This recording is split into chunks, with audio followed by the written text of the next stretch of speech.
Si ya la situación en las cárceles es de por sí complicada y dura, y en especial para las personas presas por delitos de motivación política,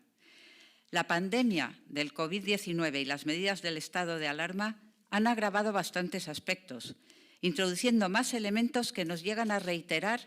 que es urgente, necesaria y, además, es posible una nueva política penitenciaria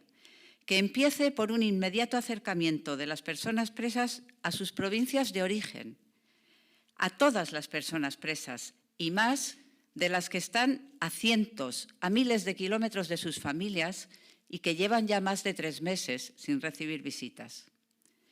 En este contexto y en los parámetros que ha definido Agus Hernán, presentamos hoy la iniciativa Beatokia, Observatorio de la Política aplicada a presos y presas de motivación política.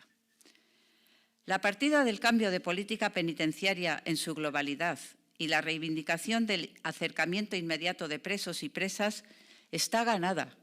en la Comunidad Autónoma Vasca y en Navarra, en la opinión pública, en las instituciones, en los partidos políticos, en los agentes sociales.